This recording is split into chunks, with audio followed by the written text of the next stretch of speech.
want to thank you all for tuning in for another episode.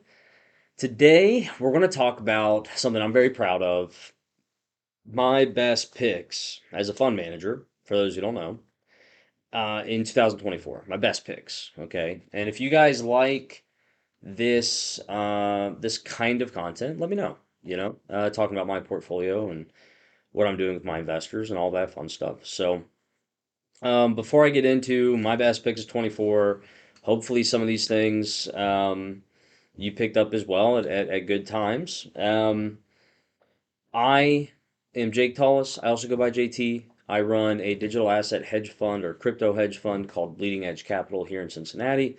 And I leverage my 10 plus years of software development experience to underwrite blockchain technology, networks, teams, protocols, and tokens that are most likely to be adopted through an entire thesis and research process that I generated or created over my years of investing in crypto. And this channel is where I talk about all of the results of that and my research that I do for the fund. So, with that, let's go take a look at the biggest bangers of 2024 for Bleeding Edge Capital. So, first one is going to be Solana. Y'all are going to be disgusted at the price I got it.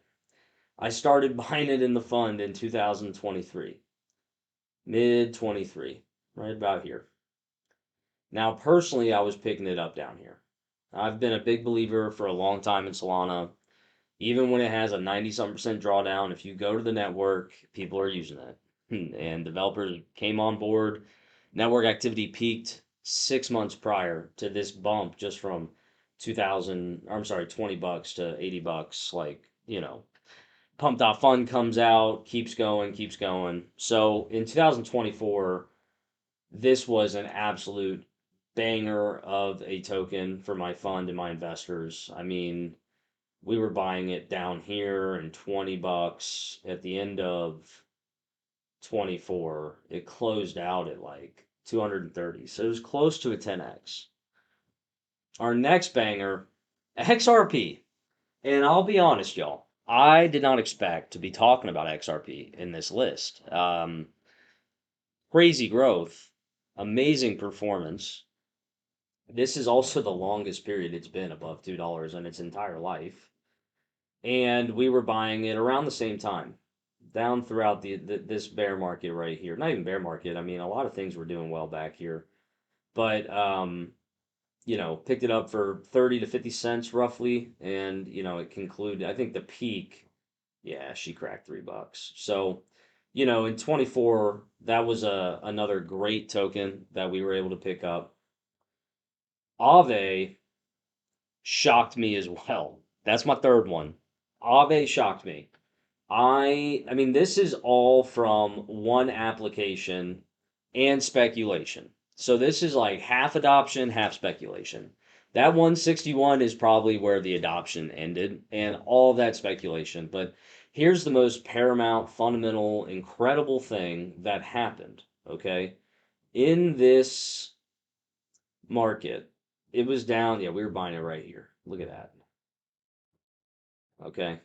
50 to 400 ish, I think. No, 350. Okay. Close to 400. All right. So it's 6x roughly. Um, Trump built World Liberty Financial using Aave as its on chain solution provider for on chain lending and access to DeFi for his clients, which is just one application that could be thousands, millions of applications that eventually choose Aave. So, 150 to 150 and likely, good adoption. This is probably people thinking, oh my God, I missed Aave. That's crazy. It's been around like forever. I can't believe I missed it. Da, da, da, da. And, they might have been chasing, but in general, Aave performed well. It saw real adoption and, the token went up accordingly. So that's the point of my thesis. I was very happy to see Aave up here. Um, yeah, that made me feel good. Chainlink is another great performer for us. I mean, we were buying it all throughout here, 6 to probably. Hey everybody, it's JT. Just in case you didn't know, I would love a sub. Almost 97% of you that have viewed our content have not subscribed, and it would mean the world to me if you just hit that sub button, give us a like, and let us know how we're doing. All right, back to the content. $10, and towards the end of 24, she topped out around $30. Okay. I love Chainlink. I love Chainlink. If you are a utilitarian kind of investor, a boomer coin guy, if you will, all the Zoomers and millennials that watch and say I'm a boomer, you know, um, this is great to see because Chainlink has all of the fundamental things. It hits my thesis to a T of how blockchain should be implemented, and I mean, a 300 something percent return, I'm not doing the calculations, SEC, like whatever it is, we were buying in this range. I mean, all the way up to $30. So it was an absolute banger token for us. I love Chainlink because they create, they basically allow people that have data to create a marketplace for people that want their data. And Link is used in between those two parties to facilitate that data feed or transfer or batch, whatever they decide they want to do. So if you want weather data for your app on Ethereum, if you want, location services from Google, the map from Google, any standard Web2 API, you're going to if they figure out how to put their data in an Oracle, okay, which a lot of them have already, you can then use Link to buy that data right on chain. So like it's fully integrated into decentralized applications in that way, and it bridges Web 2 data in the tens of trillions, by the way. That's the attainable market of data, uh, to blockchains, and they sit in the middle and they let people build these things. So it's composable in the sense that anyone with data can go make money, and anyone that wants that data can request it.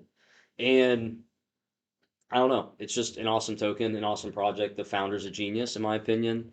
And the closest competitor, being Pith Network, is much smaller. And we have tons of videos on Chainlink versus Pith. It's a big banger token of mine, and it performed very well in 2024. And then finally, the Boomer token of Boomer tokens, the King Boomer, Bitcoin, was another amazing, amazing token.